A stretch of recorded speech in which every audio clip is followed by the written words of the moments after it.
Ya, keadaan zaman kita semakin rusak. Kalau orang nggak ibadah, nggak ngaji, dia rugi. Apalagi keadaan zaman dipimpin dengan pemimpin yang tidak jelas, pemimpin yang zalim. Ya, kita tunggu aja nih, saudara. Kalau negeri kita begini terus, terutama Jakarta ini dipimpin dengan pemimpin yang kafir, lalu sudah ketahuan kesalahannya, tidak diberi sanksi, tidak diberi hukuman oleh Allah Subhanahu wa taala, oleh pemerintah kita. Ya, yang demo kita lihat bagaimana, masya Allah, puluhan ribu manusia ya berkumpul semuanya mendeklarasikan bagaimana caranya agar diturunkan di pemimpin yang zalim. Bahkan bukan di Jakarta saja, tapi di beberapa daerah di Indonesia ini, ya, semuanya bergejolak agar minta dihukum ini orang. Tinggal bagaimana hukum negeri kita ini. Ya, kita tunggu saja. Kalau seumpama sampai 3 Jumat, ya saudara, 3 Jumat, ya, Jumat besok ada istilah tuh pengajuan, Jumat setelah itu pemanggilan, ya. Jumat yang ketiga ada istilah apa itu? Penetapan hukumnya nggak jelas, maka kita semua akan turun bersama insyaallah. Siap? Ya, kita turun, nggak balik nggak apa-apa. Turun, kita minta. Andai kata nggak balik ke rumah nggak apa-apa. Kalau seumpama kita mati di dalam membela agama Allah, apalagi ya membela hak-haknya Allah seperti Al-Quran, la yamassu illal mutahharun, tidak boleh disentuh kecuali punya wudu, saking mulianya tuh Quran.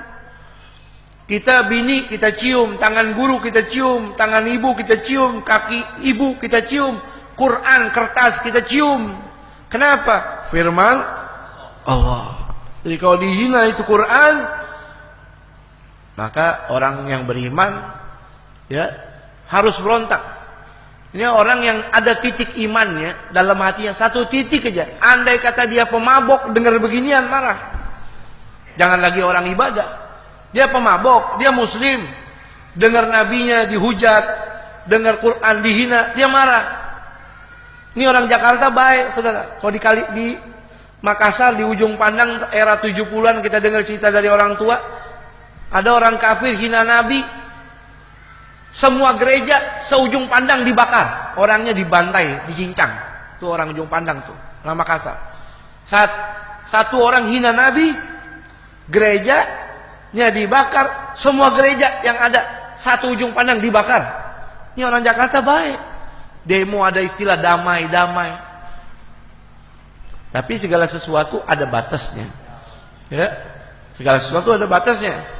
Kalau seumpama orang kafir yang semacam ini hidup di mayoritas umat Islam tapi menginjak-injak hukum Allah, sementara negeri kita ini hukumnya hukum bikinan, maka wajib kita untuk berontak. Betul? Ya, kita tunggu 3 Jumat ini. Kalau nggak ada sanksi, maka kita kerahin semua yang namanya ustadz, kiai yang berhubungan dengan wilayah kita nih, kita bergerak bersama-sama. Kalau perlu kita ajak ibu-ibu, biar ada yang ngurusin makanan kita di sana. Ya, ibu-ibu ntar suruh pulang deh, kita nggak pulang nggak apa-apa. Setuju? Ya, bagaimana caranya biar negeri kita ini kembali sebelum datang kehancuran tadi. Kalau udah hancur nih negeri, dipimpin dengan pemimpin yang kafir, baru nyesel kita. Kenapa? Waktu buah itu baru tumbuh kita nggak petik, baru mulai mau mencalonkan kita nggak lengserkan nih orang. Karena ini bukan berbicara masalah pilgub, bicara soal agama, berbicara soal agama. Ya, ini negeri sedikit aneh, saudara. Kalau kita pengen cari keberkahan dengan posisi keadaan seperti ini, nggak bisa, nggak ada keberkahan. Kata Sayyidina Ali bin Abi Thalib, agama sama negara tidak akan berkah selagi 4 perkara. Orang kaya bakhil, al-aghniya yabkhulun. Kedua, al-ulama lam ya'malu bi ulumihim. ulama nggak ngamalin ilmu. Yang ketiga, al-juhala yastakbiruna bima la ya'lamu. Orang goblok, orang bodoh nggak ngerti ilmu, sombong bicara soal agama. Yang keempat, al-fuqara yabi'una dinahum bidunyahum. Orang fakir jual agamanya. Muslim susah karena partai, karena bendera goyang. Nauzubillahimin. Ini empat-empatnya ada di kita. Betul. Orang kaya muslim yang berlimpah duitnya takut sama sedekah. Akhirnya orang muslim yang susah kena sumpel duitnya orang kafir. Tuh. Orang alimnya, maaf, orang yang ngerti ilmu bukan orang alim ya, ngerti ilmu nggak ngamalin. Yang ketiga, orang bodoh bicara agama. Orang bodoh nggak ngerti tafsir, nggak ngerti ilmu bicara.